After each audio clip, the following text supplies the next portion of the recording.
computer so that I can see what y'all can see. Oh, take two. Does everybody have some crafting stuff to play with? Yay.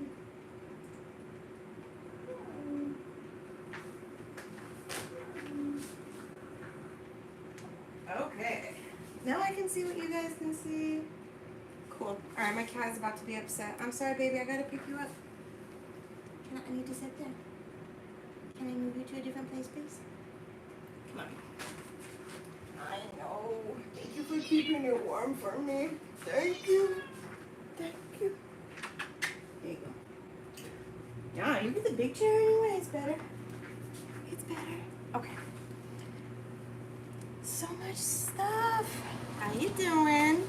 So yeah, I didn't like the way the whole situation was working out with my phone, and I was multitasking way too much. It was really throwing me off. I felt nervous and shaky, and that's not a good way to record these things, so I didn't want to do it like that. But yeah, so I thought I brought out some of the stuff that I was trying to talk about earlier in the live. I attempted to show you guys my creative craft closet. It was like in my previous apartment, it was basically like wall-to-wall storage of my things that I now have an opportunity to to spread out around the apartment. So now I have this closet where I can have all of my art supplies. So instead of having them out in, in my face all the time, I can bring out the stuff that I want to focus on, and I can leave the other stuff in there. But I do still, like, one of the things that was happening when I was moving was realizing that I wanted to minimize the amount of the supply stuff I had. Is like, I have a lot of stuff that I can use to put together to make things that I want to have and to use and to share with people. And right now, as I have the materials, so I've wanted to put them together for a really long time, which is one of the reasons that I thought that this channel might be a great way to do that, because it seems like if I do this right and I understand things right, that by sharing and my process and showing you guys how I make stuff and why I make stuff and why I make the decisions that I'm making creatively, that you all might learn something valuable from that information. I can make progress on these projects, and then eventually when the monetization starts to happen, the income will start to come in, which will help to create some of that stable income that I keep talking about. So, but the only way to do it is to do it, and I have definitely got the pressure cooker pushing this right now, so I'm doing it. I'm diving in. I've got nothing left to lose at this point. I either make it or I break it right now, so I'm doing my best to try and make it and take you all along the journey with me and see how this all goes. But that's kind of, I'm sorry, if I apologize ahead of time if I bounce around a lot while I'm talking to everybody, because my brain has a lot that it is trying to think about and organize and keep straight and remember to tell you about, but also feel like I don't have to tell you every single little detail of everything in this one particular video. I need to spread it out. So I am going to be doing my best to do that. I am probably talking too fast and need to slow down, so I'm going to remember to slow down a little bit right now. But I'll go back into the closet conversation that I was trying to have with you all earlier. But as I was organizing and I was cleaning and I was packing from the last place, there was a lot of stuff that I was ready to let go of that I didn't necessarily feel like I really wanted to try and sell and make money from. Like, I'd had them long enough. I was ready to share them with other people, but I came up with this fun, creative way to share them with people where I could make maybe a little bit of money back on them. And I put together these mystery creative bags where a lot of art supplies and materials that I just knew I wasn't going to have the time or the energy, life expectancy to be able to get to. I decided it was time for me to let go of and pass along to someone else who might actually have the time to be able to do that. So I made these mystery creative bags that are just full of random assortments of supplies, not meaning like the supplies everybody has. So it's not like the crayons and the markers and paper and stuff like that. It's things like wallpaper or wire or plastic figurines that you can decorate and make into something, or as a part of something. What else is there?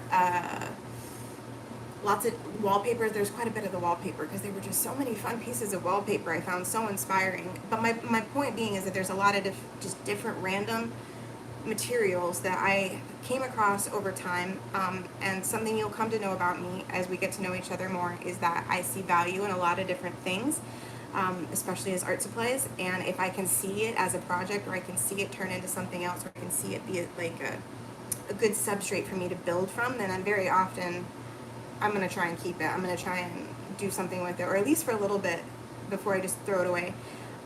But again, that ends up leading, just because I have the idea and it's a good idea doesn't mean it's an idea that I need to actually follow through on, and that I can let go of the projects and the materials to other people who might actually have a chance to follow through on them. So that has been a big conversation and realization and piece of progress for me over the last few years. And I'm very proud of myself for getting here. But that does lead me to say that there are some materials that I do want to play with, and I do want to still have some fun with. And the iron beads were actually something that a lot of you all, well, some of my people, anyway, inspired me to keep and to make the beads and to sell on Etsy. And I thought I can definitely do that. I have an Etsy shop now. But also, I could include them as a part of this raffle. And this is fun. Like, we can do it together, and if you like them and your name gets drawn in the raffle, then you can select some sets of beads that you like, or one of the bracelet things I'm working on, or the collection of digital designs that we're going to color together. Lots of different options, but I thought that this would be a way to do some of the projects, interact together, include some of the stuff that's already done, I'm going to show you in the raffle, but also some of the things that you're going to be able to. I talk to you more about just my journey as an artist, and why I'm starting this channel, and why I'm doing this fundraising raffle. And along the way, there's going to be a lot of just little intermittent random art knowledge I'm dropping. So we're going to see how this goes. This is my jumping in to the Double Dutch game and seeing how long I can keep myself in the game. So wish me luck. If you're not wishing me luck, you are definitely invited to leave. There is no need to stay. I really am just trying to I want this channel to be a place where we can all find creative, supportive, kind people, where we're sharing ideas and knowledge together. And I'm going to share some of mine with you all, but I'm also going to share some of my shortcomings and where I'm falling, we're short on, shortcomings, falling short on information. Then maybe you guys can help me fill in some of the gaps. I don't know. I just know that me sitting in my apartment, working on projects like this by myself,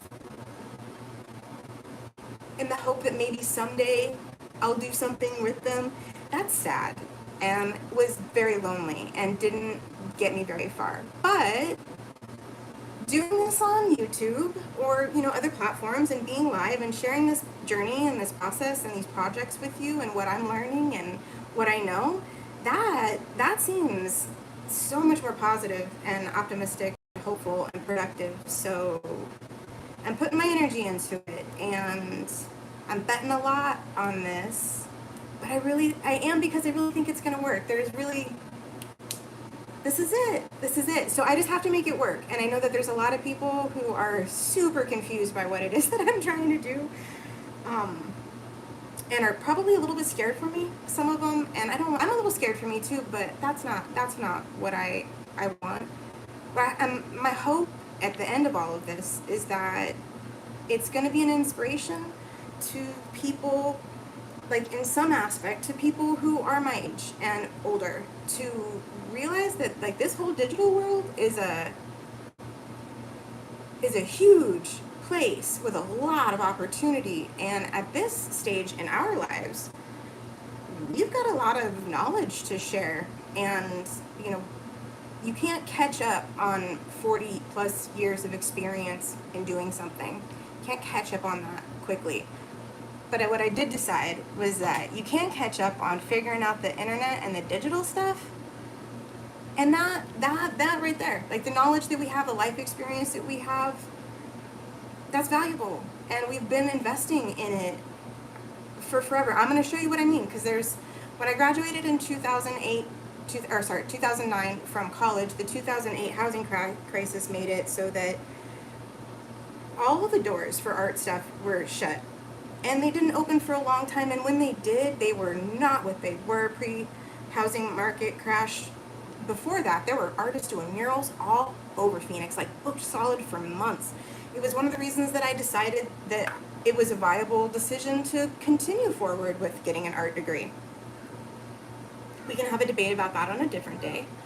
But it would changed. It was completely different. And I found out while I was trying to get an art career started, whenever I did see opportunities, that there were a lot of roadblocks and there were a lot of obstacles. And as a single person trying to support myself, I didn't have the personal infrastructure to be able to go after that and that goal with as much ambition as I would have liked to, because I had to work. I had to figure out how to pay the bills, and there's only so much time in the day, and there was all of that. So I tried a lot of things, but it wasn't until I found face painting that I found a way that I could actually get paid to do what I am good at and be paid something that was close to a livable wage. And it's very far away from a livable wage, but it's closer than I've ever gotten, and I've made it work for a very long time. But I realized that as I get older, I'm not going to have the ability or the stamina to continue going crazy forward with all of that. So I'm looking to this younger generation, and I'm realizing how many fun things that they have figured out and I can learn from, and the whole digital situation is absolutely one of them. So here I am, going all cards in. Not all cards in, but all in with my hand on this situation. And yeah, I guess we'll see, right? But this fundraiser is going to make it possible. So speaking of being scattered in all the things that are in my brain, I realized I was like, I need to sit down and really make a list of the different ideas that I have for videos that I want to make, because I keep jumping around in my brain, and I need to catch it on paper so that I can look at it more objectively and arrange it. And it was just too much to try and do while it was floating around in my brain. And I started jotting things down, and within no time at all, I had over 100 ideas on the paper. And they were the general ideas. They weren't even the broken down, okay, well, there's this idea, but really there's that's a series. So there's 15 different videos that are going to go into that particular idea. So I've got a ton of ideas, and that's for the videos here, but then I've got a ton of paintings that I found in my lists of projects to be working on that I'm so excited about getting to and being able to share with you guys. I just need to be able to create the time to focus in on this stuff, and I've gotten so close. And my money plans for the summer, I had a plan that had the bills covered for the summer so that I could stay focused on this and not feel like I needed to force myself out into the heat to go and do face painting, and that I could get by. And then all of that fell through. Did not quite go the way that I had thought it would. And I am working on a bounce back plan, because I just really don't want to give up on this. I feel like I'm so close. I've been working at this for 3 years to try and learn about what the options are, and what the vocabulary is, and what the search terms are, and strategies, and what works and what doesn't, and what people are interested in and what they're not, and just all the yada yada, crazy, blah, all of it. And my brain is stuffed, and at this point I know I'm going to mess up, and I know I'm going to learn a lot, and I hope that the lessons aren't too painful, but I know I'm ready, and I've got to just jump in. So like I said, I'm jumping into the double dutch game, and I'm trying to keep my rhythm, and I'm going to try and keep my head up and keep my balance and keep my focus. And this raffle is going to be a way for me to be able to do that, and a way for me to share things that I love doing with you guys that are outside of face painting, and also get the materials and the camera and stuff like that I need to be able to reach all my goals. I want to be able to do these time-lapse videos of these leaves, but I can't do the time-lapse videos of the leaves and go live on a camera that is quality enough for it. So I need to be able to invest more in that kind of thing. And the more that I can the more the more that I can raise from this raffle, the more investments I can make, the more bills I can get covered, the more energy I can put into this. I mean, I might even be able to hire like a person to help me with editing or to like teach me more about editing instead of just having to rely on what I can find for free on the internet to teach me. Yeah, so we're gonna see. It may be a complete flop. I may raise absolutely nothing. I don't know. I may raise enough to be able to make this plan actually come together. I don't know, but I do know that if I don't give this a try, that there's really not a lot of other options. I mean, I'm running a promotion for my face painting that any parties that are booked between now and the end of Labor Day are going to get $100 off, which is, I don't ever do them, but it's a blue moon, it's my birthday month. I feel like it's special and rare, and why not? So why not? It could be fun. I feel like everybody deserves a break right now, and that this could be just, another one of those opportunities where everybody wins. And speaking of everybody wins, everybody's going to win in this raffle. So anybody who donates anything is going to be able to have their choice between one of these two digital designs that I've made. And you'll get emailed, I need your email address, of course, but you'll get emailed the digital file that you can print up in any way that you want to. You can print it up giant and put it in a frame and hang it on your wall. You can print it up small and you can make it like a coloring page. This one I printed up on paper as well as this one. But this one is on a canvas paper and it's on both sides. So this one's going to be kind of fun to play with. I want to see what else I can do with it. Because I know that there's a lot of range, but with this paper, and we're going to just have some fun and see how it goes. But I used this design as one of the first designs that I uploaded in my Redbubble shop. And one of the things that I love about having the Redbubble shop available is the fact that it gives a visual for people to be able to see the range that this design has on what it looks on different products, on clothing, on household items, all kinds of stuff. So if you get the digital design and you're like, oh, I can put that on an iron-on transfer and I can make my own tote case or tote bag or pillowcase, or you get my point. Or if you just don't even want to do that, you could just buy it off Redbubble too. That's absolutely an option as well. But nevertheless, anyone who donates is going to get to choose between which one of these designs they want me to email to them. And then there's going to be a bundle of the digital designs that I've got that are going to be available in the drawing. So you'll be able to get a whole packet of the digital backgrounds that I have, and the digital drawings that I've made.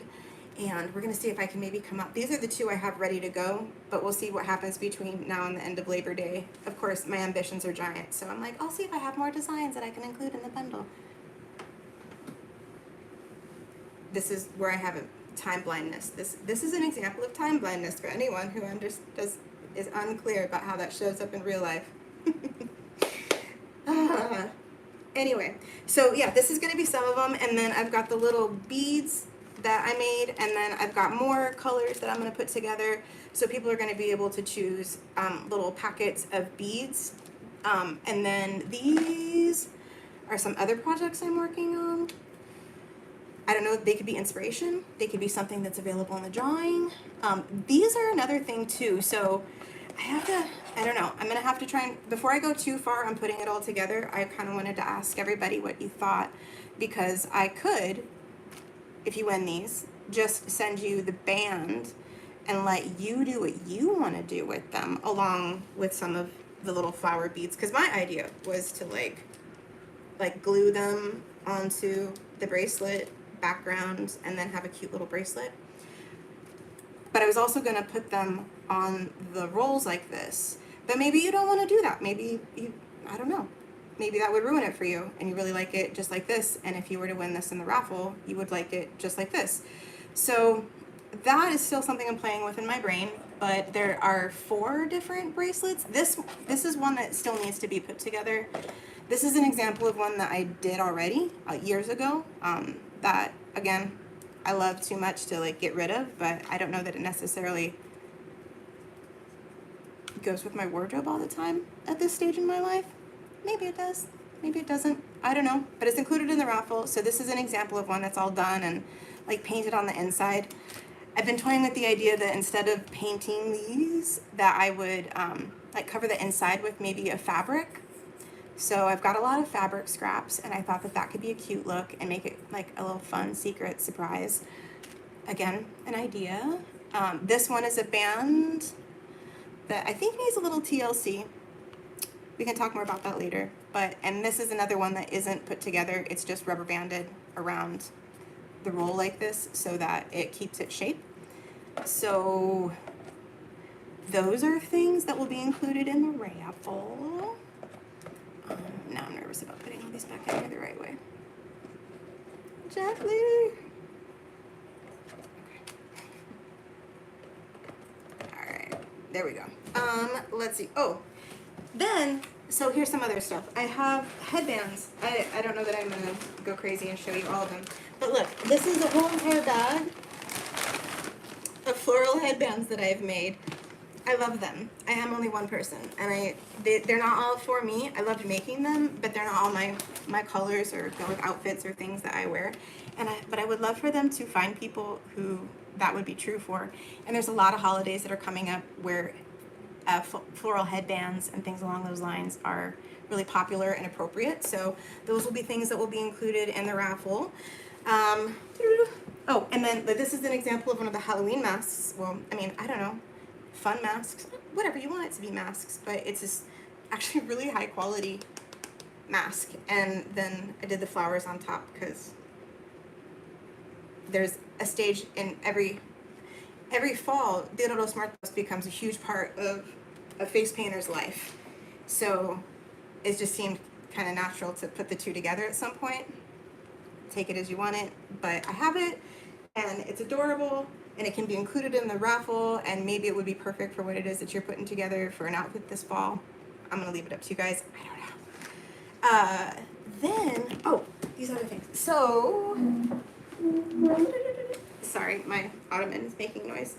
So back in the day, when I was in college, there were some painting series that I worked on, and post-college, there was a whole series that I worked on that was around hearts having holes in them.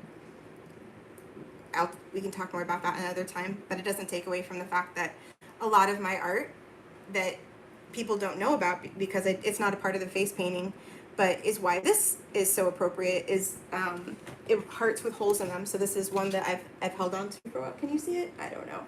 We'll see. I've got a delay happening on my computer, so we'll see at what point it shows up. Oh, there it is. Cool, you can see it. That's awesome. Okay, so this is one of the paintings that I made that represents that whole little series. There was quite a few of them. I sold a lot of them, so I don't have all of them anymore. There's a couple that I still have that I want to do some work on, and there's some that are just a part of like my personal collection. Like I did this one, and it's not really a hole that's in it. It's this line, but it's this. It's a pencil, so it's like that piece is missing from my heart, and I don't know. It was these were all an exploration in like, what is this series like, and what does this mean, and what does this imagery make me feel, and how am I responding to this? So it's been a journey, but it hasn't gone away. It is still just like rolls around in my brain all the time, but is why there are these. I've got some little stuffed hearts. These are all handmade and with materials that I salvaged, because again, I came around a whole bunch of different fabric scraps and I wasn't going to let that go to waste. So I decided that that was a very appropriate thing for me to use to make these little hearts. And there's way too much time spent making them to make them worth any money I will ever get from them. But knowing that they will go towards getting this channel going and getting that, because there is going to be another face painting channel. Don't get me wrong. I know that there's a lot of you that might be watching this going, Sarah, when you were asking us about the YouTube channel, we told you we wanted face painting, and I heard you. 100% did. That channel exists. It's ETA face painting on YouTube. I think I'm the only subscriber on that actual channel right now. Maybe if you want to jump over there and then come back and subscribe to that one, yay, because then I can do live videos on that one. Once you get up to 50 subscribers on a channel is when you can go live and do live videos. So when I get 50 subscribers on the ETA face painting channel, I can do face painting live stuff over there. I'm very excited about that. But this was my first channel of like seeing what works, and there were some things that really caught on, and they didn't have anything to do with face painting. So when I was hearing from everybody that face painting was something that was going to be a big desire, I thought, I'm going to just make a whole separate channel for that. So what I'm doing is I'm getting started with this one. I'm working on building it up. I hit just over 200 subscribers the other day. I'm very, very excited. If you're one of those 200 plus subscribers, thank you very much. I very much appreciate it. It is very encouraging to, I mean, I know it's not leaps and bounds or anything like that, but it feels like it when I go on and see, like, there's a comment every day, or there's a couple more people who have subscribed every day, like that. It's not a ton of people, but my God, it's like just enough to make me go, okay, no, it's working, it's coming back, it's working, and I'm almost at 1,000 viewing hours. And for any of you who don't know, with YouTube, the first level here in the States, like where I'm eligible at anyway, because I guess it's different, at 500 subscribers and 3,000 watch hours, you are eligible for like the first level of monetization. And then when you get up to 1,000 subscribers and 4,000 hours, then you're like at that full monetization situation, and you're getting AdSense and all that. I don't know. That's a lot of information that I am still working on figuring out all the nuances about, but I'm getting there. I just know that whatever the details are that come later, that I'm going to care a lot more about. It all starts with me building up this channel and getting viewers and getting subscribers and getting the watch hours and all of that. So this is a good place for me to start. I'm going to be able to build this up and, introduce myself to this audience, get you all to know who I am, and then have the two face paint and this channel kind of like merge together. And I'm super excited to see about what happens with all of that. So, and I apologize if there's anybody who's commenting thinking that I can see it right now. I can't. I'm one person, and if I stop looking at this to try and look at what anybody is writing in the comments right now, it's going to be a challenge. But I think I'm going to have to take a comment break in just a minute, just so that I can make sure that there isn't some crazy like sound issue that I'm unaware of that I need to fix before I keep blabbling onto the camera. But this is going to be the coloring page that I start with today, so that's why this is here.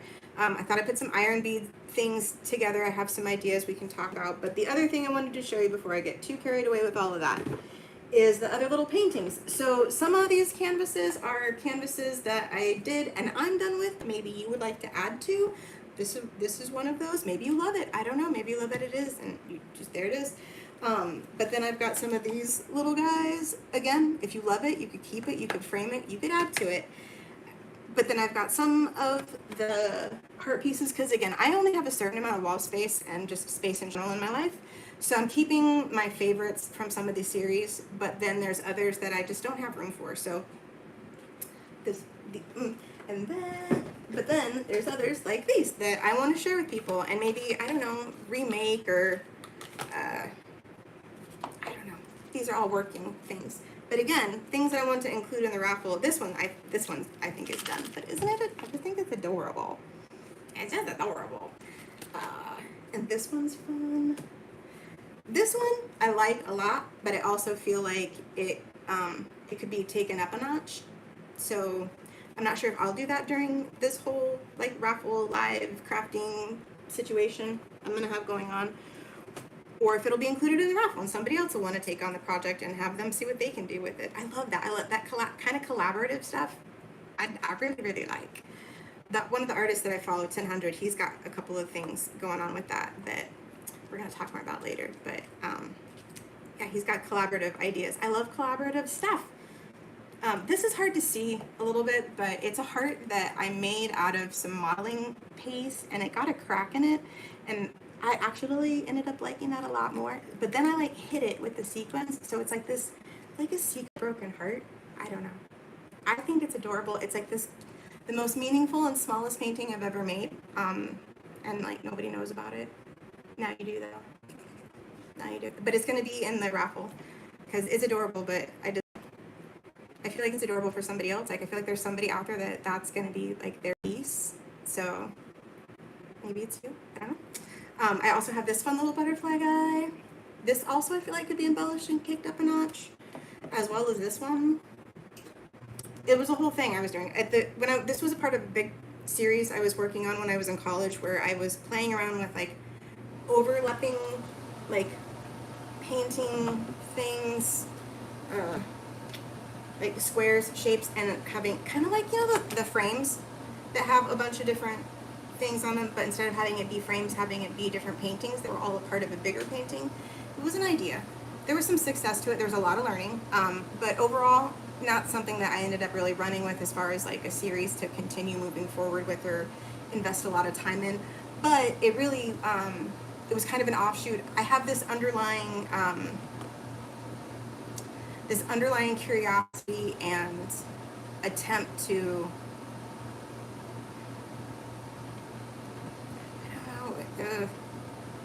investigate this, the relationships between overlapping shapes and how I can use them together in a way to help me articulate the way that I imagine people walking through life together. It goes back a long way, but it shows up in all kinds of places, and this was just another exploration in a different direction of that same kind of a concept, just the overlapping shapes and how they interact with each other and then affect the overall picture. Big concept. I need more time to work on it, and I'm never going to have time to work on it if I am stuck on a hamster wheel. So here we are, YouTube. Here we are, YouTube. But those are just, I didn't bring out everything from the closet, but I didn't want to, it's a big closet. There's a lot of stuff. Maybe some, we'll go back in there another time when I'm not trying to multitask so poorly that my voice is shaking. We'll go back. But I wanted to give you some idea of the things that I'm including in the raffle, because I know that there's quite a few people who I think thought that I would be raffling off face painting. But I want to let people know about the other stuff I do. I feel like face painting, I love it, and people know I do that, and I love that, but they don't know about all this other stuff because I end up spending so much time with the face painting.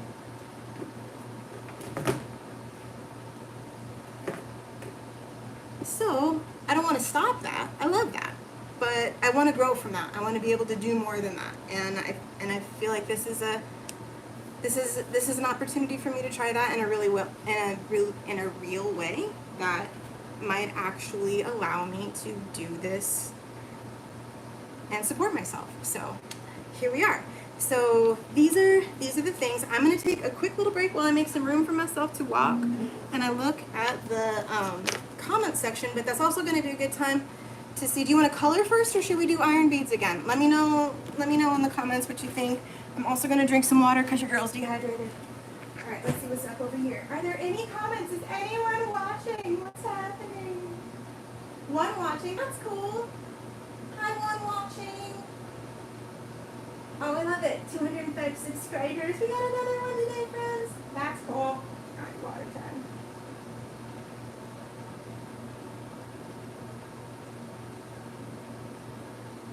Oh, Pinkie Pie, look busted.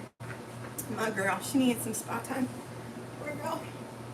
Alright, so I don't see any comments, but I do see that there's one watching, so that's fun. Unless there's just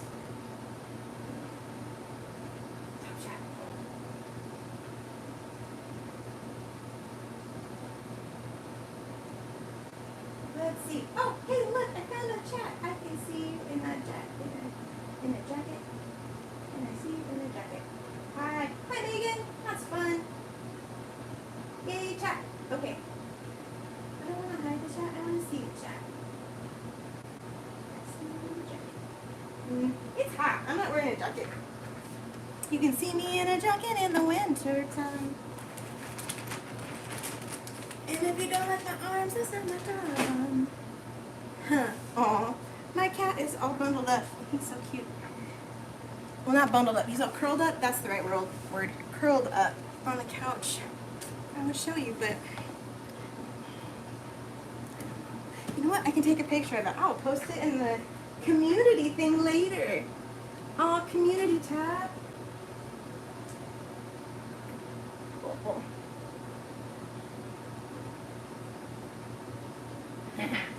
Cool.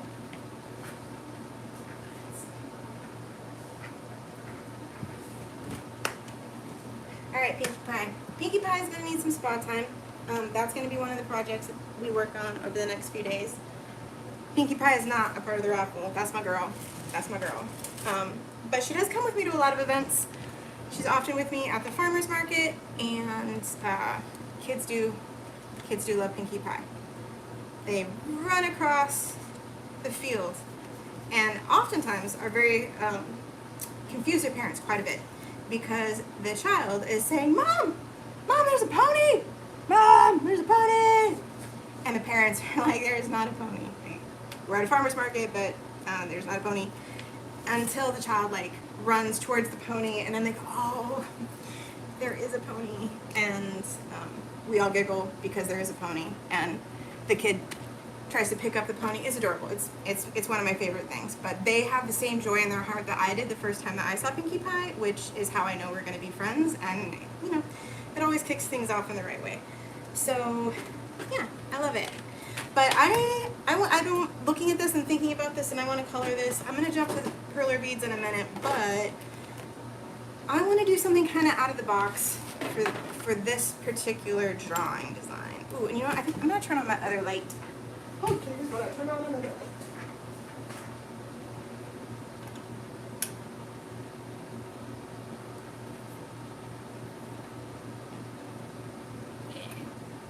Alright, that's better. It's not great, that's better. Here's a line. Where's the line? Oh. So the shadow lines are from the monsteras behind me. So, can't do anything about that right now. They are growing.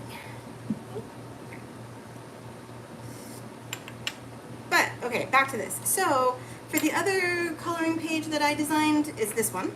And I did, obviously not completely realistic, but more of like the realistic kind of color palette with this. These are flower colors and cacti colors. But I'm going to mix it up a little bit with this one. And for some reason I want to do some like cross hatching. And I don't think I want to use the markers. I am feeling colored pencils and crayons. I've got this set of Prismacolors. So this is another fun way that poverty mentality comes in my play in my life, is that I still have these. I got these when I was in college.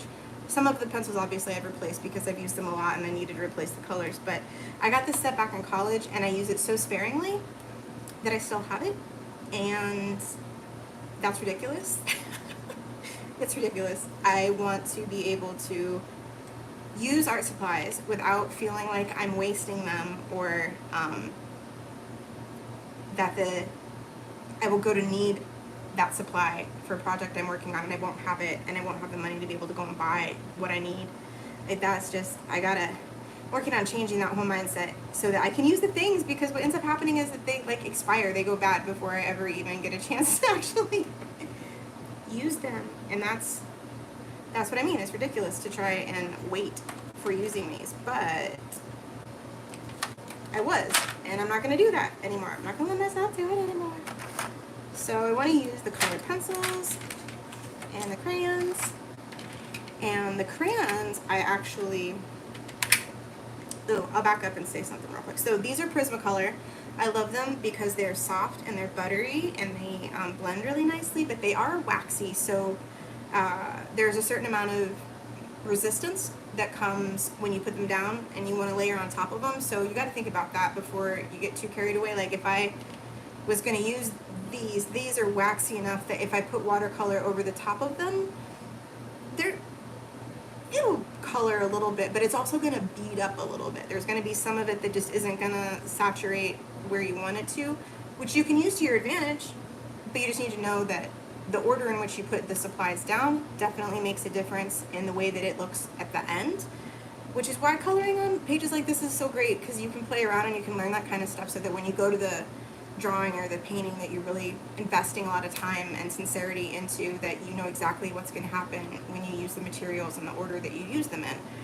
But yeah, so that's what I mean. So I know that in deciding to use the colored pencils and the crayons first, that I'm really kind of opting out of using markers or watercolors as any kind of a base or anything that would have a lot of saturation power, because these are going to act as a little bit of a resist between the marker or the paint and the paper, and it's not going to show up the way that it would if I had just put them straight down on the paper. So just want to explain that. I know that the first time I used markers on this one, and then I went in over the top of it and I used crayons and markers, which is, it kind of gives it, that's why there's that like shiny to it, is because the markers went first and then the more waxy substances and paint substances went on top of the watercolors.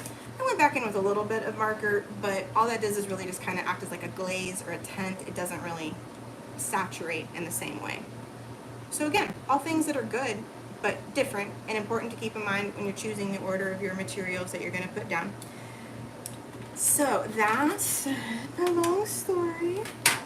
Sorry, there's going to be a lot of little segues like that, but that's what I mean. There's just all this little like random knowledge that just is like, I know after decades and decades and decades of using materials like this, what I'm getting myself into, and I shouldn't be the only one that benefits from that. I can share that with other people. I imagined being an art teacher. That was what I thought when I started at ASU. That's what I thought I was getting myself into, until I realized what it really meant to be an art teacher in a public school setting.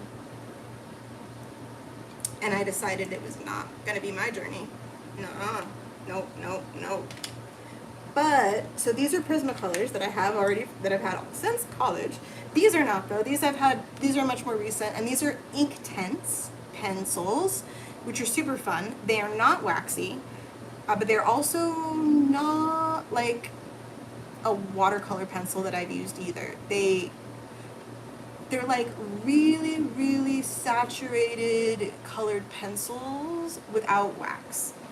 Pigment pencils, maybe that's a better way to describe them, as pigment pencils, because they are very, very pigmented, but they have more of a lead-like feel when you put them down, like kind of like a 6B or an 8B pencil might feel, and they go down pretty good. Like you can press on them and they can make some really strong marks. Even the yellow, which is impressive for a yellow. It takes a lot for a yellow to be like have a punch.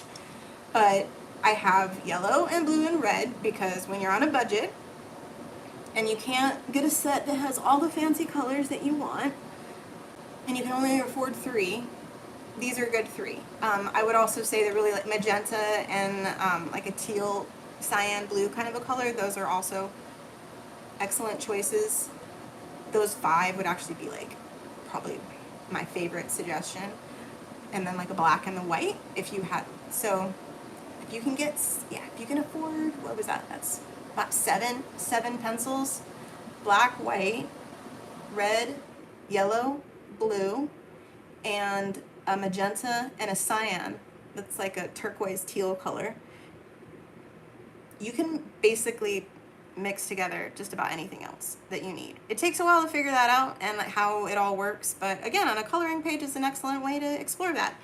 And it's super fun with layering, and actually kind of leads me to what I think I'm going to end up doing with these, because these are not waxy and these are. I think I'm going to do some cross hatching with these, and then I'm going to go in with some of the colored pencils here to add a little bit more color and pop that I'm not going to get with these because I don't have magenta and teal. And then I think for just some extra funsies, I'm going to go over the top with some of these neon crayons, because let me tell you, Blackbean, what's that? You got me on these. You experimented with them in one of your drawings, and they made me want to do all kinds of things. So I got them. I also found the neon oil pastels. So something with these is happening soon. Maybe all of these. Okay, see, this is what happens. Okay, I have to stay focused. I get so easily inspired and distracted. Have you guys used any of those? The neon colors? The thing that they were fun to see the way that they looked in the drawing when he layered them on top of the pastels that came before them. But when he turned on the black light and they were all like glow in the dark crispy stuff, he knew he had found something cool too. You knew. They're awesome. So I wanted to see what other fun stuff I can do with that. Yeah, okay, so yeah, this is the 9-page list of the 150 different ideas that I have for these channels. That's a lot in my brain, you guys. And when I went to college, like I said, the digital world, the internet stuff, that was just like maybe just kind of like just beginning. I mean, we had MySpace. That's where we were at. And I'll tell you that getting, if anybody at ASU wants to go ahead and explain this to me, that would be super duper awesome. But building a website for yourself as a requirement before you graduated from college wasn't a thing. Digital classes weren't a requirement in my program. Website design wasn't. Business. There were so many gaping holes in the education I left ASU with, as far as like setting me up for success as like an actual like artist who could support themselves and understood business and how it all worked. Nope. I understood a lot about art. I know how to draw naked people real well because they had us do that a lot. A lot. But business classes, internet classes, design classes, not really so much. I hope that has changed. And if you are a current art student and that is part of your program, be grateful, because I know it's not fun to have more classes added to your program, but you know what is less fun? Getting out into the real world where you can't support yourself because the way that you think and the way that you the skills that you have learned or spent, years learning don't include the ones that you need in order to be able to make money as an artist in the real world. So, okay, so what I'm doing right now, for those of you who don't know, is a form of cross-hatching. It's linear scribbling, kind of. So you can do this with a lot more intention than I am doing it with right now. But it's basically just like little dash lines that you make in the shapes of little X's. And since the paper is white, the areas that you don't cover are going to be brighter. And they're going to have more, they're going to come forward more. And the areas of the paper that you color with more hue, they're going to get darker and they're going to be shaded and shadowed and smaller and kind of recede backwards. So when you are putting down the colors, you just kind of think about how you're going to layer them and how you're going to put them together. Some places you're going to put a lot of little X's, and some places you're not going to put any X's, and some places you're going to put a whole bunch of layers of different colors of X's, so that, or tones of X's, depending on if you're using color or charcoal. But the more that you layer with different lines and textures and thicknesses and colors, the more filled the area is going to get, the more complicated it's going to be, and the more it's going to look like shadow in a shaded area. And the less that you do that, the more it's going to look bright and like a highlight. So again, you'll notice this very often, that I feel very comfortable starting with yellow, because it is one of the more passive colors, even though this particular yellow is a little stronger than others.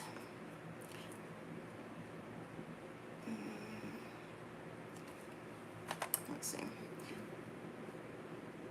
Yeah, this one, the ink tints one, I'd say is more of like it's got more of a mustardy direction. And even though this here kind of looks mustardy, and the actual look of the lead here, and where the pigment stick here and the painted pencil here look very similar, the actual pigment stick inside the Prismacolor is more like a highlighter yellow. It's a good, decent, like strong pigment, but it's more like the highlighter yellow, where this has a little bit more gravity to it, with more of like that mustardy kind of a base to it. Let's see, this one's more like a lemon yellow, so it's a little bit brighter still.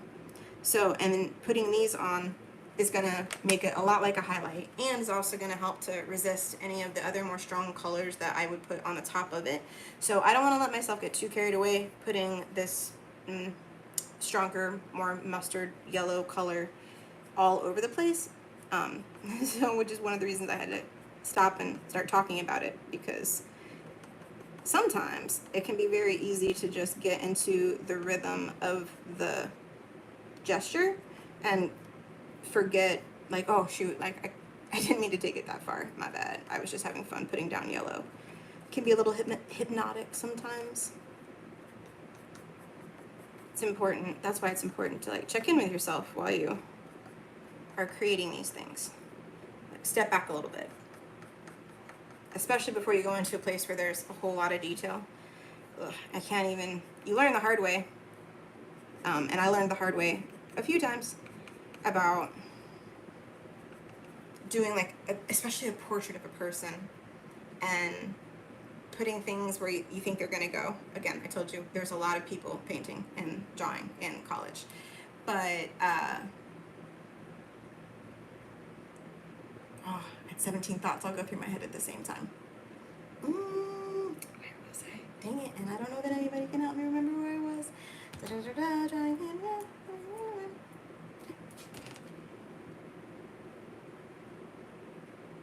That's what it was. Details. So in a person, and then like putting out like where you plotting out on the canvas or the paper where it is where you wanted things to go, and then thinking everything was good, and then zoning in on like one particular area, like an eye, especially an eye, and then thinking you got it right, and then like going over to the other one, maybe starting on that one, and then finally stepping back to take a look at it and realize that the eyes are a little bit off or not in the right place, or one of them is a little bit crooked, and it's so frustrating. So especially if you're doing a mural, because those things are big and take a lot more time to correct. Go back and forth, like remember to pull yourself back and get perspective before you get too focused in on a problem, which is also another excellent like sideways life lesson. Don't get so focused in on a problem that you forget to pull back and gain the perspective you need in order to see the whole thing. Muy importante, perspective. And go a long way, especially if, this is one of the things I've been reminding myself of a lot over the last few days, is just the last few weeks, just keep perspective. So now I'm being bold and jumping in with some red. So I don't know if any of you have spent too much time here in the desert, but the cactus pads are not always green. Different times of the year they change to different colors. Some of them kind of like a burgundy or a red, some of them brown because they burn, yellow. But depending on the time of year and how much sun they're getting, and their water saturation levels and all kinds of different things. Sometimes they can get time of day, that can also make a difference in just the way that the light shines on the cactus pad and the colors that it conveys. And it's not always green. There are definitely times where it can be golden or like a reddish burgundy, or sometimes even like a pink, depending on the cactus. But one of the things that you learn when you are willing to let yourself explore with different colors is that it's not always necessary that the colors are accurate in order for them to convey shape. What is important is tone. If you're gonna go too far away from realistic color, it's important to stick with tone if you want people to be able to pick up the shape of what it is that you're trying to do. But our brains are cool like that. We kind of fill in the blanks and blend colors together, and what we're looking at doesn't necessarily have to be completely realistic for our brains to understand exactly what it is. So you'll see where I was using this burgundy color of this Inktense pencil. There's like an orangish hue. It's a little bit lighter than where I'm making these cross hatches at the base and around the edges. That tone is just the paper and the pencil. So the overlapping colors is conveying a deeper tone than where the burgundy and the yellow are overlapping. In those areas, it's conveying a lighter tone because the combination of the two is lighter.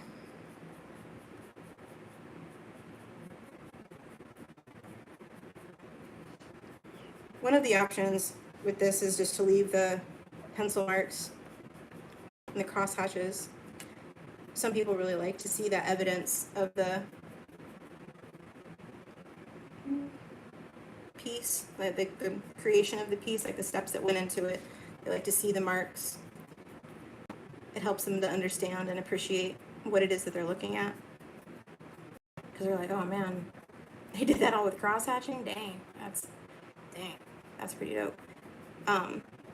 But sometimes people want to use this as a way to start the blending process. So they'll go like this until they get the blending kind of like the way that they want it to be. And then they can use other materials to go over the top of it to convey or to blend them together. So sometimes they'll be like a little blender tool. There's different versions. Some people just use their finger. The oils in your skin though will be a part of that process for better or worse. So keep that in mind if you use your finger to blend things. But that's why a lot of people use those little tools, the blender tools, to blend the colors out because they don't want to get the oils from their hands on the drawing, so they don't. Okay, so while I'm doing this real quick, I just want to say something about the shadow. So shadows are crispier towards the base, and the farther away that they get from something, the more that the edges kind of blur out. So rather than trying to make a shadow that looks like it's completely the same shape as what is making the shadow, I'm trying to focus on making the shadow crispier towards the base and then more faded out towards the tip, because what that does is let the viewer know that the item creating the shadow is going away from the surface. The closer the shadow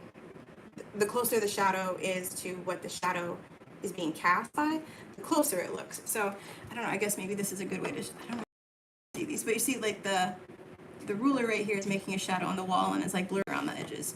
But the more that I get it close to the wall, I hope the crispier the edges are. I don't know if you can see that very well. What about this one? That one's a little bit better. But see, even in the way that arcs, let's see if this is, I don't know if you can see it. Can you see it? Okay. But because of the curve on this, when I put it up against the wall, you know it's curved by the shadow because the curved part that's closest to the wall is real crispy, and then the part that's at the scratcher part of the back scratcher, that shadow on the wall is blurry. And that's what tells your brain about its shape. Brains are fascinating. Light's pretty amazing too.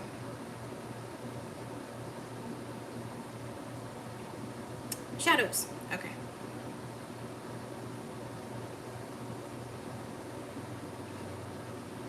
So while I ramble, if there's things that I talk about that are like, oh man, that was good to know, she just like dropped a little knowledge right there, let me know, because I'm trying to figure out what kind of what kind of things are going to be the most valuable for me to share with you all while I'm rambling away here on these live videos and things. It's crazy to talk to myself. It's also kind of crazy that it's a little easy. I think part of that is because I've got cats, so I do talk to them throughout the day because they require it. But also I have so much in my head that I want to say, and there's really not anybody around to hear it. So I feel like I have had like conversations and classes because of all the art education training that I got. Like that's just, and when I was working, I was doing recreation center stuff, so I was always working with kids and teaching art classes, and that was just like what I was spending my time on and doing. So my brain just kind of works like that, and now I have a place to actually put it. So that's fun. I like that. I think it's going to be a fun compromise. When I was in college, I was working towards getting, like I said, I started off, when I started off like at the beginning of college, I was going to community college because it was what I could afford and I could pay for it, and that was cool. Um, but it wasn't until I was talking to a counselor there that I even realized that going to ASU and getting a degree in art was a thing that was like real, that I could actually do. I don't know why I didn't know that, but I didn't. And so I started putting energy towards that. And then when I went to ASU, though, it's like I had thought about it too late to have a portfolio prepared for them. So I didn't have a portfolio. And I didn't really want to have a portfolio in any one particular thing. I didn't know that I wanted to be a painter. I wanted to be a photographer. I wanted to try all of it. I was having so much fun. When I was at junior college, I took classes in sculpture and ceramics and photography and painting and drawing and all kinds of things, and I loved all of it, and I wanted to keep exploring and learning more about all of it. So the counselor there said, well, if you do an art education program, you're going to have to learn a little bit of all of it, because when you graduate, they want you to be prepared to teach whatever you would get hired to teach. I was like, all right, that makes sense. Let's start with that. So I started off with the art education, had no idea how much I was going to love it and how passionate I was going to become about it, but I did absolutely love it, totally passionate about it. But at the same time, I was also working at an after-school program recreation center setting, and I was doing first grade teaching assistant, and then I was working, there was a lot of school. I was witnessing a lot of what life was like in the public school. And I realized that if I started down that path, that I was going to get burnt out and I was going to hate it really fast. And I was just like, no, that's not for me. But because I was spending so much time in the recreation world, I knew that teaching art in recreation centers was a thing. But that in order to do that, I needed to get like really good at a thing, not just be like the jack of all trades. I needed to like have a thing. So I had also learned that during that time, I was not super excited about obsessing over lesson plans and state requirements and like PTA stuff and all the teacher stuff. That was a lot. There was a lot that I just wasn't really interested in doing. But I really did love the painting part, and I really felt passionate about anybody can do this, and it's really good for us. Like, we need to have a creative outlet in our life. Like, this is the beginning of a safe place to problem solve, to become confident in yourself, to be able to make choices that you can be proud of in a safe place with materials that aren't gonna hurt anybody. Like, it's so safe, and it's awesome, and I feel very passionate about that. So I thought, all right, I'm going to just stick with the painting situation. So I did. So I started getting a certification in art education. I got a painting degree. So I have an art education degree and a painting degree, and I feel like I finally have a place that I can put it all to use. I would have never guessed that this was the thing. I mean, I tried teaching. I've taught in summer programs. I've taught private art lessons. I have taught in after-school programs, like gone back not just as a person who like works with the recreation department, but like the art teacher that they hired to come and teach the emphasis art class that they had going on. And they were all a lot of fun, and I loved what it was that we were doing together. But the income, it was just, oh my God, it was super hard to find the opportunities, and the amount of work that goes into them for the amount of compensation that they have available is just heartbreaking and challenging and frustrating, and eventually leads to not viable. So I stopped really trying to figure out how to make that work, because every other avenue that I tried to find to make that work, I could find work, but it wasn't going to be work that was going to be good for me physically. Like, it just was very physically and mentally and emotionally demanding, and it wasn't going to cover my bills enough to be able to make me feel like I was able to live a life that made it a good trade-off. So I got away from the teaching and started exploring other things. And again, face painting has been the thing that has gotten me closest to it. But the face painting has also gotten me farther away from other goals that I have. And this feels like, the whole YouTube situation feels like an opportunity for me to be able to share all this little random knowledge that I've got in my head, and help people understand how amazing art education and just trying crafty stuff is for our spirits and our soul, and encourage people that stop telling themselves they can't Just try, try, try and see what can happen. You might impress yourself. And if it starts with, building that belief, if building the belief that trying something is something that you can do and you can succeed at starts with learning how to draw, that's an excellent reason to learn to draw. Because we all need to find those little ways that we can build ourselves up.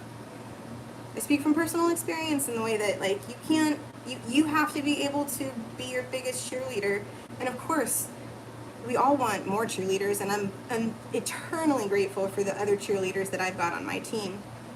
But knowing how to be my own cheerleader when it's 2 in the morning and and I'm not trying to bother anybody and wake them up and their kids up, or just, whatever. Like, I gotta know how to be able to be my own cheerleader sometimes. And having moments like a successful painting that I've done, or a successful face painting event that I've done, because it builds up over the years.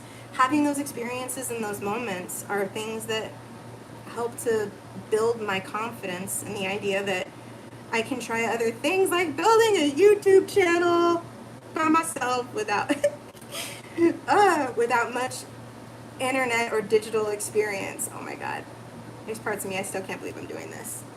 I know Sarah from 10 years ago is flabbergasted. And I think kind of excited, because I'm still that girl. I'm still that girl. I'm excited. I'm scared for myself, and I'm excited too. I feel like the universe has been pushing me to do this for a very, very long time. And I'm about to find out why. And that's exciting.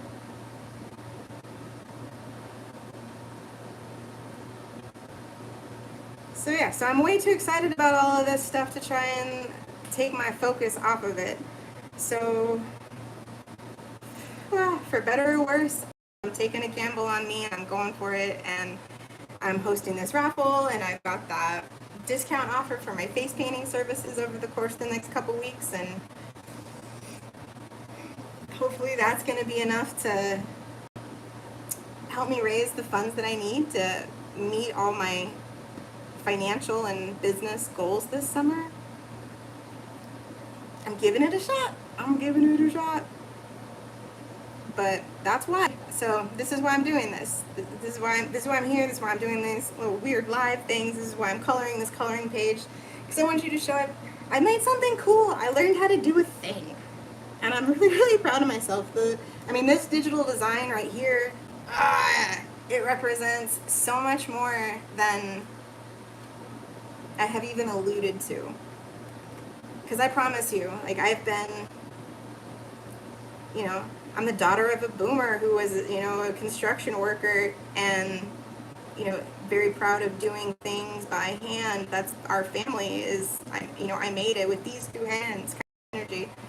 So, a 35 millimeter photographer with the film, like that textural thing. Still love all of that. It was really, really difficult for me to, I was so like, nah, I'm keeping it real. I'm doing tangible. I don't need to get into that digital world. Nah. But then the pandemic hit, and face painting went away, and that was a surprise that could happen. And it felt like a big message from the universe, like, girl, you, like, see, like, this is, things happen that you don't expect. You need to get ready. And I started to realize, with all that time to be at home and, like, be on YouTube University and listening to different people talk about all the things that were happening in the world, realizing that there's a generation now that this is all that they've ever known, is the digital world and the internet. So it's not ever going to go back.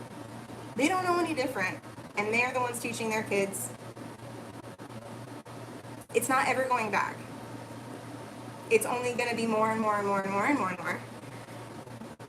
And there's some sadness to that, but there's also a lot of excitement. Once I finally took down the stubborn walls of denial, and, I started to realize that so many of the things that I was trying to do for myself and build for myself back when I tried to start, the full-time art thing back in 2009, they weren't even possible, but they are now. And not just like that they are now, but they are now in a way that is just kind of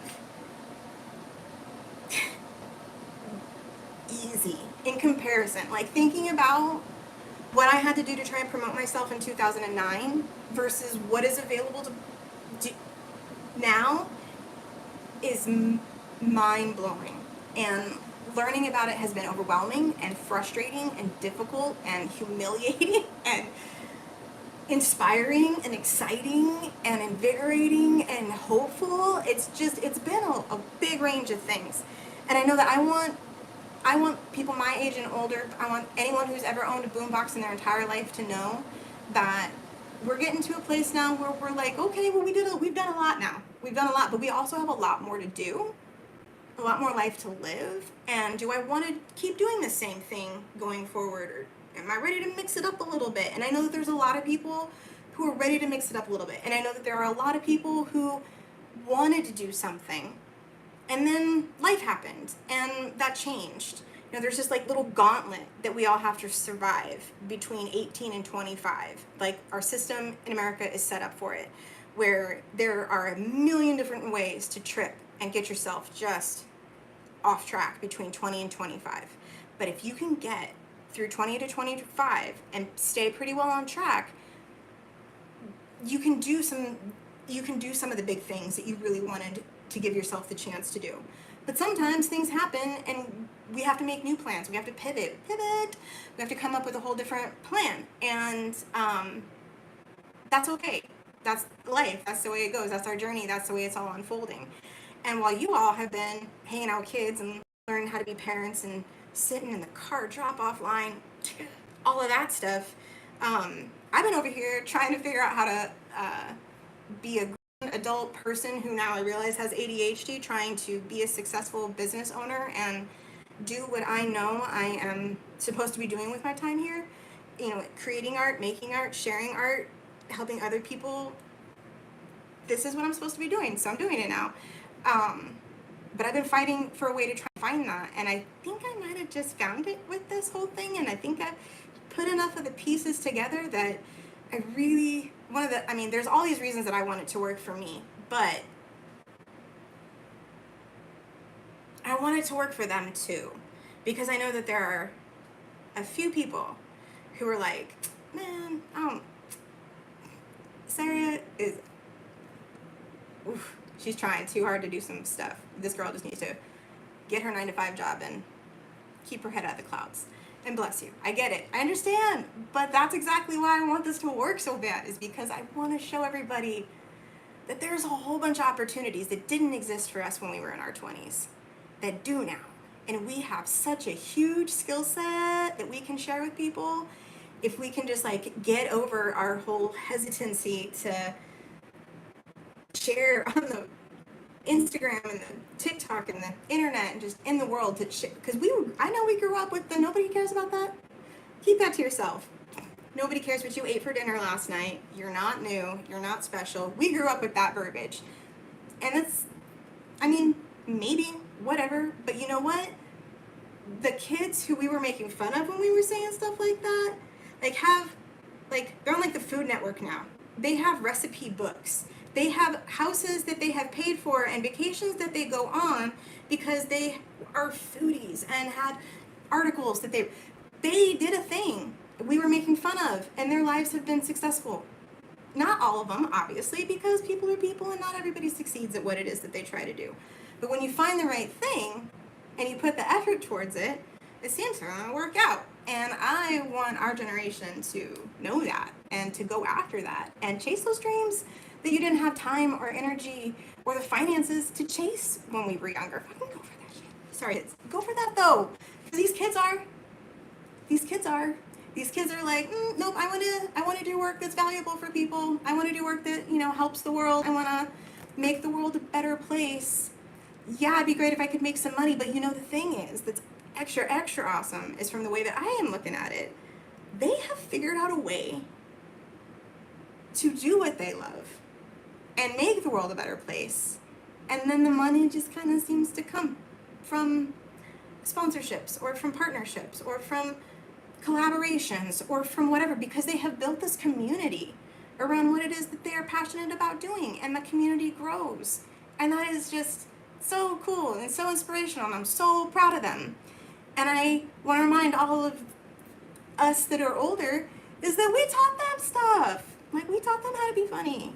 We taught them how to be cool. So let's do it. Like, let's go big, and that's my little bit soapbox rant about, you know, it's not all about me with this, for sure. It is about me building a community and finally finding a way to, like, actually do some of the things that I've wanted to do for decades and the goals that I've had in my heart forever. Like, sharing what I love on here with all of you and helping you grow in your knowledge. Man, I told you, I love a situation where everybody wins, and this definitely feels a lot more like everybody winning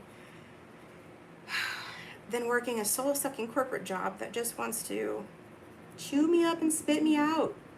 I'm all done with that nonsense. I don't want it anymore. I'm not gonna do it again. I don't want you to do it either. That's the other thing too. I don't want any of us to have to put up with that crap. It's so inspirational. I know there are some people who are still not like TikToks, who still feel like TikTok is like a threat or they want to stay away from it. But I have met and seen some of the coolest things that people are doing in the world on TikTok. And one of them that is jumping to mind right now is this company that talks about how they, you know, like, if you're having a bad day and you need to go home, you go home. Like, you don't need to take a sick day. Like, they just trust you to take care of yourself like an adult. And if you're going through something and you need to take some time, go through it. Like, figure it out. We'll see you when you come back. Like, because we know you're going to be a better person and person to be around just in general when you're doing okay. And I'm like, what? Like, there are people who are figuring out how to have collaborative businesses. And it's awesome. So if, you know, if they can, more people can. And I think, you know, that's probably a huge reason why we're all seeing like this summer strikes going on. People want to be valued and do work that's good for the world. And the older generation can like get on board or not, but it's happening. So here I am on YouTube trying to do my thing, trying to inspire and encourage other people to do their thing, be around other people. It's going to be nice, you know, to build a community instead of just feeling like I'm at home by myself working on my art. It's going to be nice to be able to go live and do painting stuff with everybody and drawing stuff and crafty stuff and answer questions. So yeah, so I know I haven't talked too much about like the raffle donation stuff because that really, I've got that information out, but you can donate anything you can or want. And if you just want to hang out and keep me company, I love that too. You can hang out and keep me company. Of course, the likes and the subscribes always help, you know, because that's just the way things work. But if you are in a position where you're like, man, I like what she's trying to do here, and I want to help her be able to do this and stay focused on it, because the monetization is going to come, but it's just, you know, it's not going to come in enough time for me to be able to, you know, cover some of the expenses that I have right now and some of the investments that I want to make before I go and make a bajillion videos. I want to have some cameras that are going to be better for that, for some of them. So I'm working towards a lot of that. And if you're a person who wants to help me towards that goal, extra thanks, super duper love it. Make sure you subscribe so I can remember that you're one of my favorite people. But yeah, I've got 3 different platforms. I've got the information on one of my videos. I can't remember the exact video because my brain's a jumble right now. But the details will be in the comments for this video whenever I finally stop rambling and post it. And it's going to be on the other videos as well. But basically, any donation, you get to pick one of the digital designs to be emailed to you. So I just need your email address to do that. And then for every $10, you get a donation or a ticket in the raffle. See, look at my tickets. I got tickets. For every $10. So if you donate $50, then you'll get 5 tickets in the drawing. If you donate $10, you get 1 ticket in the drawing. Or maybe that should be 2. Let's do 2. That just seems better. Let's just do 2. If you donate anything, you get 1 ticket in. If you donate 10, you get 2 tickets. And then $10 after that, you get another ticket and another ticket. And then I'm thinking probably Labor Day, unless it feels like we need a few more days for people to like do their thing or whatever, after the weekend's over. But then I'm gonna hang out and I'm gonna pull the names out or the tickets out of the container, and I'm gonna have the digital stuff, and we're gonna have the iron-on beads, and we're gonna have the stuff that I was showing you earlier, and I'm probably gonna sprinkle in some other things that are gonna be available in the raffle. But one of the things that is gonna be in the raffle that isn't like an actual like thing I can ship out to you or whatever, and isn't a digital drawing, is a digital color consultation. So there have been a few times where I've had an opportunity to help people choose the color that they want to paint their house or a room in their home, and it's so much fun. It's so nice. One of the people who I helped was dead set that they wanted their house to be painted pink. And I was like, okay, pink, love it. Let's do it. Let's figure out which shade of pink, because there's a lot of options when you got pink. So I had them to send me the image of their house, and I put it through my little program, and I did my little tricks. And at the end of it, teal. I went with teal. And let me tell you, that choice has been epic. I get pictures occasionally of the flowers that are blooming in front of the house. They look stunning against the teal. Had it been a pink background, the pink flowers wouldn't have popped at all, but because these pink flowers are popping on top of this teal background, woo! It is just stunning. And I helped another friend recently who just recently bought their home, and we're finally getting to the place where it was time to pick the color. To be able to help people with those kinds of moments, something they're going to come home to every day and feel like, yeah, this is my home. I'm happy I'm here. This is what I envisioned when I bought this house. It's so much fun. I love being able to do that. So that is going to be one of the services that I am able to include in the raffle. And quite honestly, since it's a service, I think I'm going to gauge how many of those are available just based on the involvement in the raffle. If there's a bunch of people, then I'll probably have a few more of those available. But if there's just, a select few that are in it, then I might limit that to just 1 or 2 services. I don't know. We're going to have to see how it all unfolds, but I'm really excited about it nonetheless. It feels like it's just going to be a ton of fun. And the thing that I really like about it is, and I apologize if I feel like I'm driving this point home, but I'm just really excited about how it's going to be able to be a way for me to show people the other kind of fun art creative skills that I've got that go beyond face painting. I love it, and it's a ton of fun, but I got a lot more going on than that. And every now and again when I'm at, especially at the farmer's market, on kind of like a day where I've got a little bit more time to spend with people, like the kids and I will get into it. Or, sometimes at a birthday party even, like the kids have questions and they ask, they're like, why are you using your brush like that? Or what do you, where's the black? And we'll go over color combinations, and we'll talk about the way that the different color combinations might make the overall face painting look at the end, like especially for a butterfly, because if when you're doing face painting and you have someone who's chosen a butterfly, the color that you choose to outline the butterfly in makes a huge difference in the overall look of the design. So you could have the same center color combination that you put together on the base for the eye, but the way that you outline that, if you outline it with white, it's going to look a lot more light and airy and kind of spring-like, or maybe even chilly, like a winter one. But if you outline it in a dark blue or a black, then it's going to be more dramatic and more crispy and more contrast and things like that. But that also depends on the different skin tone that you put it on. So there's just so many different variables that can go into how the colors end up looking on different people at different times of year for different moods and different reasons. So it's fun to be able to sit there and talk with the kids and know that I can have that conversation with them, and that by the end of it, that they're going to end up having a face painting or butterfly situation going on that they're really excited about, that really matches their mood and their personality. But the same thing happens with the cats and the tigers and lots of different designs. So every now and again, we get to have a chance where we talk about, contrasting colors or complementary colors, or what colors mix together to make orange and stuff like that. And I get to drop a little bit of that art education knowledge on them, and it's a lot of fun. But it's nowhere near like an art class where I get to sit with someone and actually be able to help them understand what it is that's going on, wholeheartedly, with all the materials and the techniques and the supplies. That stuff just takes a little bit more time. And it's going to be able to be fun to do that here. And then to be able to talk like that more on the ETA face painting channel, building that up and being able to help people get ready for Halloween this summer, I'm super excited about that. Because I know that for every face painter, Halloween, Dia de los Muertos, fall season, super duper busy. And I get a lot of people who are like, oh man, I should have called you to do my kid's face painting. I need to remember that for next year. And some people do, some people don't. Some people can't do it, can't get around to it. Our schedules don't meet up, or it's just not in their budget for that year, whatever it is. But having this channel this year, I'm going to be able to talk to people and talk to your parents and let them know like what supplies you need if you want to do it on your own, or what to stay away from so you don't waste your money, or things to look for if you're going to hire someone to do face painting for you that year. Like what's going to make it worth the investment for you. All of that. So it's going to be able to provide me an opportunity to help a lot more people than I'm going to physically be able to get to this season.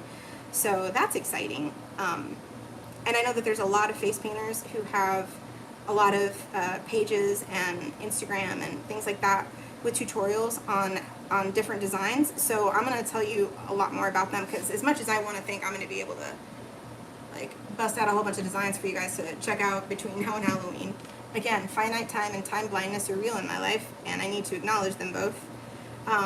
But helping you find different instructors and different designs that are like Sarah approved, and I'm like, oh yeah, I know this person knows what they're talking about, and this is a good design, this is going to be a good one, then I'm going to be able to share those with you guys as well, so that you can find different people to use as resources for finding, you know, like designs that you want to do for you and your family over the holidays. Or realize that it's not for you, and that just to go ahead and message me or one of the face painters in your area as soon as you can, so that you don't have to worry about it at all. That is also an option.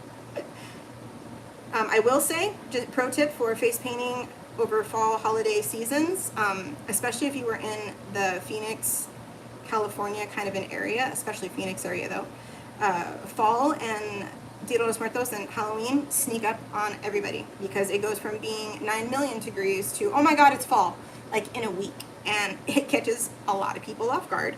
So the sooner that you can book any kind of an event that you want a face painter at for the holidays or for the fall, I highly recommend getting in on that sooner than later. Otherwise it might not work out. But I also saw that they're going to be opening a spirit store in my neighborhood. So I am definitely going to be going over there and checking it out and seeing what's going on and what they've got available for people, and some maybe cautionary tales. I don't know. We'll see. We'll see. So now I'm using this blue, but I'm also using it very lightly.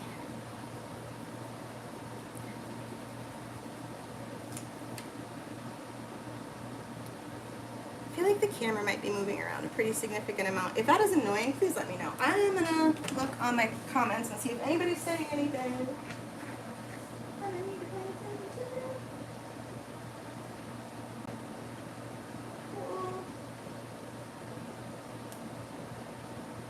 Cool. Alright, not too ugly. A little bit, but not too bad. Awesome. Okay. So back to it.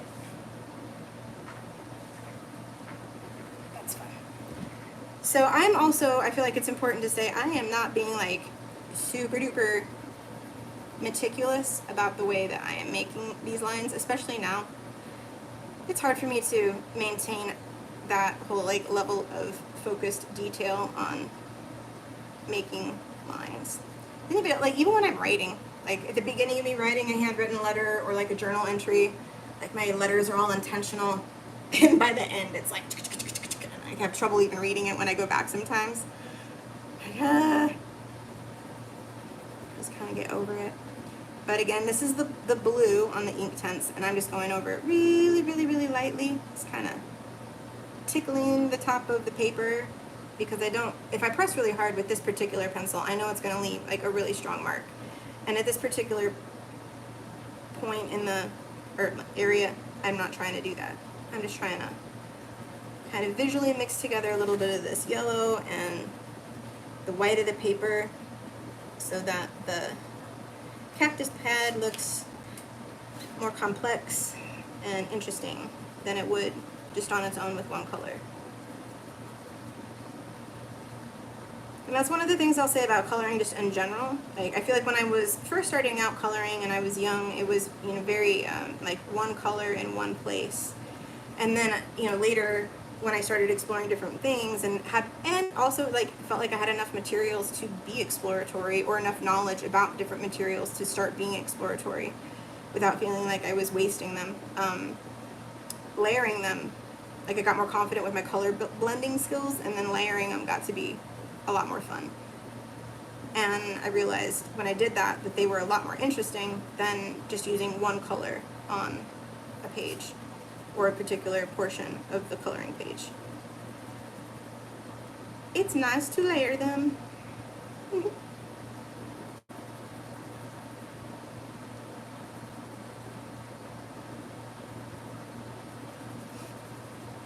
Alright, so now that I'm getting onto the edges and I'm the more shaded parts, I'm pressing on it a little bit harder.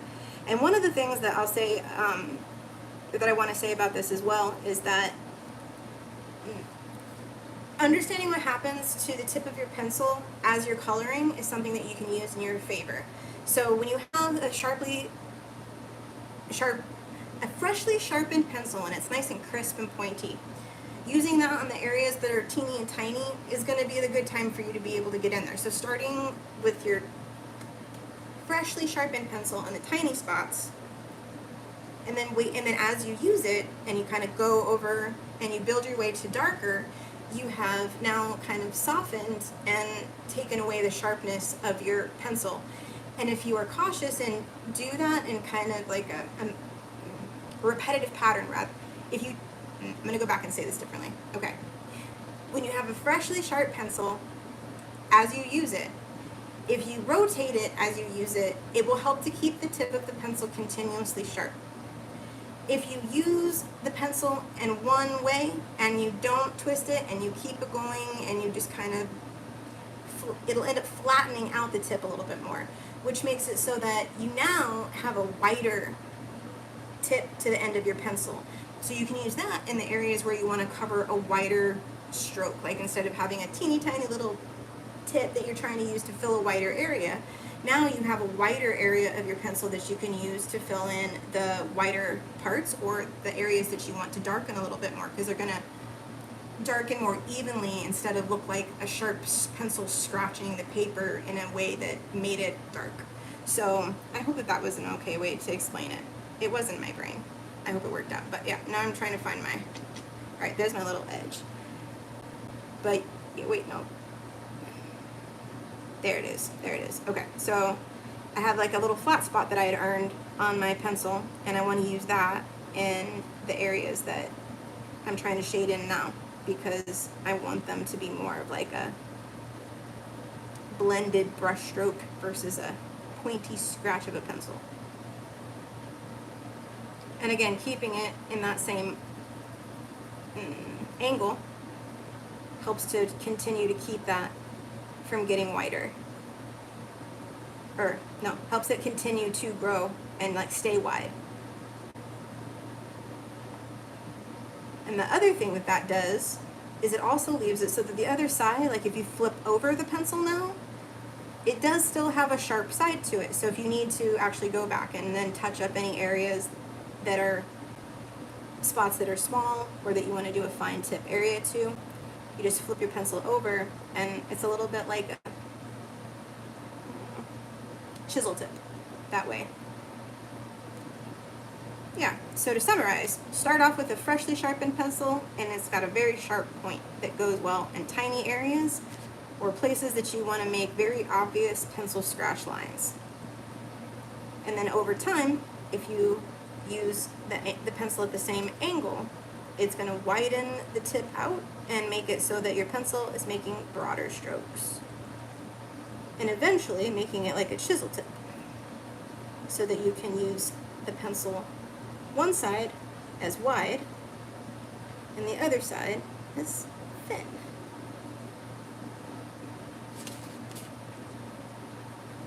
So now I'm using the wide part of the pencil, but I'm softly,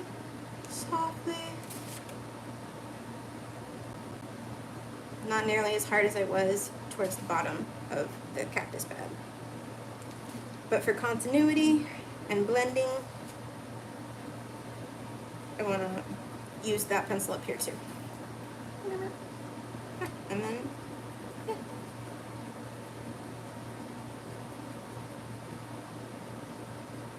Now I've got a nice flat edge that I can use very softly over the middle part and help blend in a little more.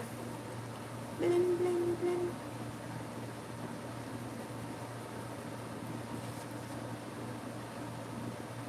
So one of the choices that we have when we have coloring pages, especially like this one, are whether or not we are coloring the image alone, or if we are going to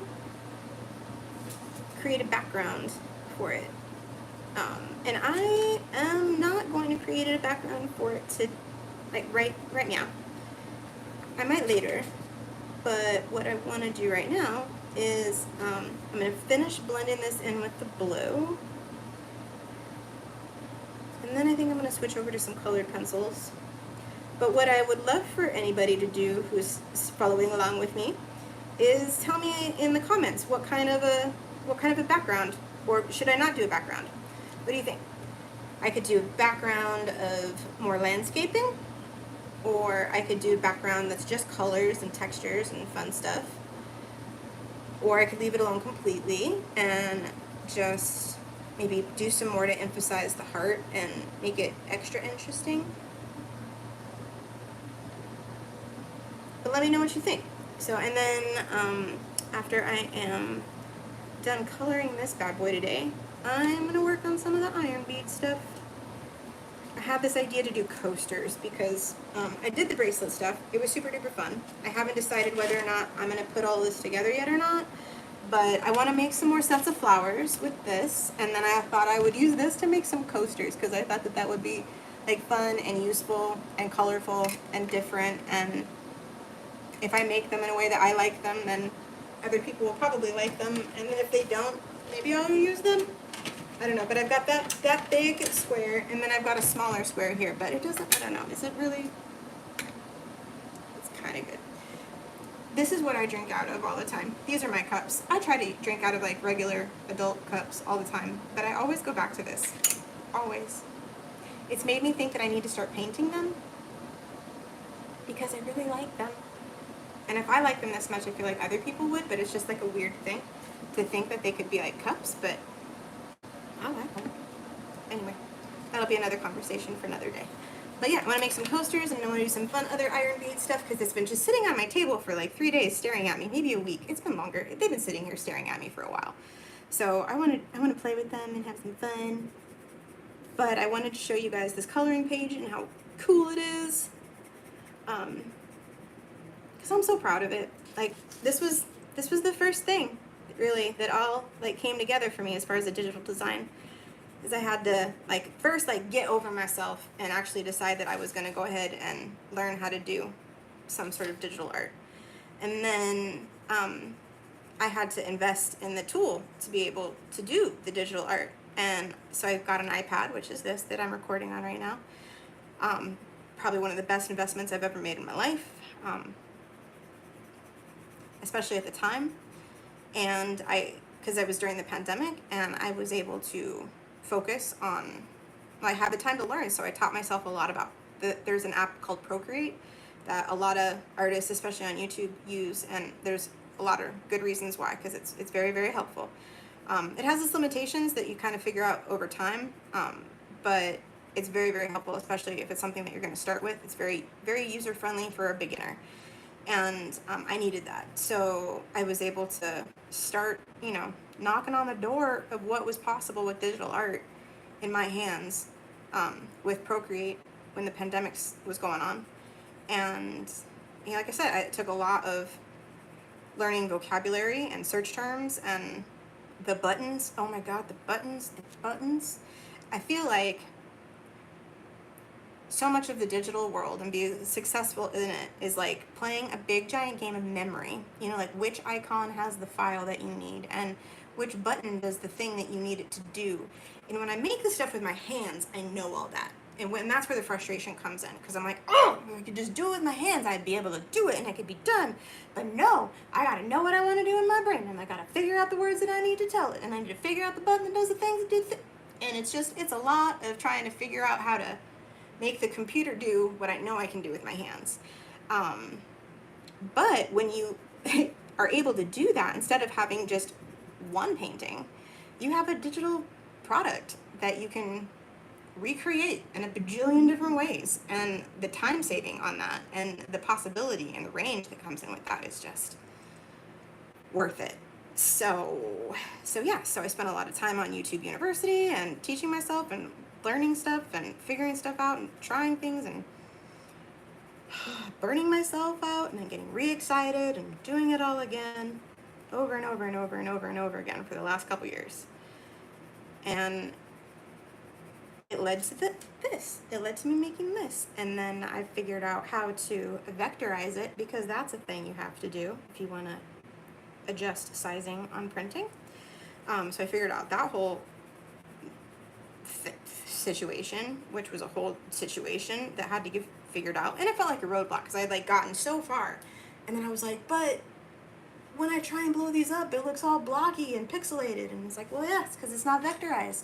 What is vectorized? So I learned about that, and I got it figured out, and I figured out how to use the program that you have to use in order to be able to do the thing. And then I made it, and it's here, and it's on stuff on Redbubble, and it's on Etsy, and people can download it, and it's a thing, and I'm excited about that. I needed to start somewhere. I'm really excited that this was really the first design that happened, because it helps to tie my whole like progression of creativity right along, and that's fun.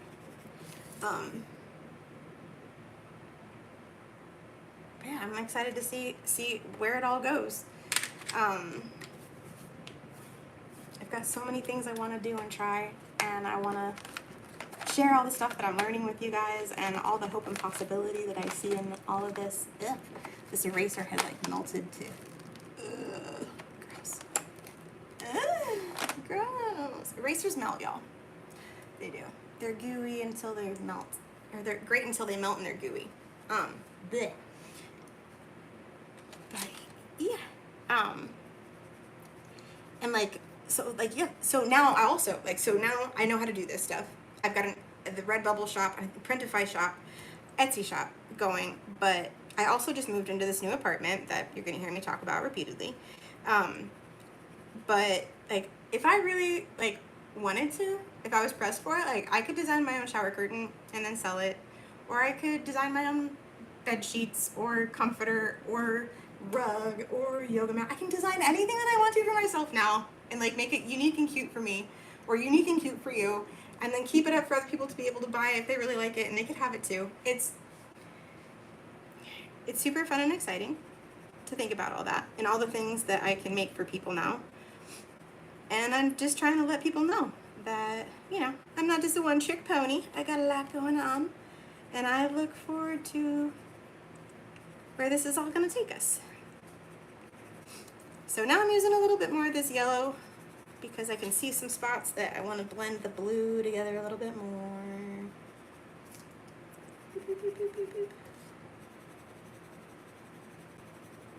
I really like these. They blend together very nicely. And they're not as waxy as the Prismacolor, which is just a whole different thing, whole different vibe. If I wanted to use water on the top of this, they'd also blend kind of like paints too. But this paper is too flimsy for that right now, so I don't want to do that. The canvas paper though, that could be fun to do on the canvas paper. Canvas paper is also fun with just like water-based markers, like even like Crayolas. They blend so beautifully and easily. Except for you just gotta watch the only thing that I don't like about markers that's like a marker thing, is how easy it is to like contaminate the colors on the tips, especially with the light colored markers. I feel like you have a yellow marker for like a little bit before it's orange or blue or black. It doesn't take long, it seems. So yeah, but this was, you know, I feel like a fair example of what happens when you use the 3 primary colors on a drawing, and they blend together to make many, many colors.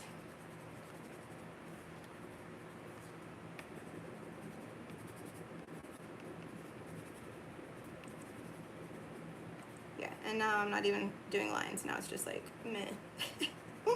Now it has turned into just shading and scribbling. Alright, but here I'm gonna show you. I'm waiting on the delay to see how this looks. But yeah, that's the drawing right now.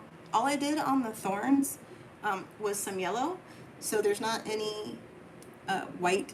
Well, there's some, just the white of the paper on them. And if I color in the background, it's gonna really help the white that is left on the thorns to stand out a lot, and it's gonna make them pop. Oh, cool. So they don't look very sharp or pointy, right? Well, they do look sharp and pointy, but with the colored background, they're going to pop out and they're going to be emphasized, their sharpness and their pointiness, and their highlight is going to be emphasized if the background is colored with anything, whether it be a landscape or a color. So let me know what you think about that one. I think I'm going to leave this one here like this for right now. I'm going to think about it a little bit more because, to be very honest, I keep thinking about these iron beads, and I want to see what people say in the comments about the little heart. If you donate to the raffle, which of the digital designs are you going to pick? Are you going to pick the heart, or are you going to pick the night blooming flower? Which one are you going to pick? The night blooming flowers are, I mean, they're both very special. The thing that I love about the night blooming flowers, oops, wrong way. The dark colors go first. But the night blooming flowers, they only bloom like at night one time, and then they go away, they shrivel up. So to see them and take pictures of them and be able to enjoy them feels so special, because it just doesn't happen all the time. And the Desert Botanical Gardens is an awesome place to be able to go and see cacti and flowers on cacti. But being in the desert, city desert, there's so many people who have just beautiful specimens of cacti in their front yard. So going on a walk anywhere in the neighborhood, in the city, you're bound to run across some pretty impressive cactus. You'll also run across some cacti that have not been very well maintained, because they can get away from a person very, very easily. But there are a lot of really beautifully maintained gardens and cacti around town. Always makes walking a little bit special.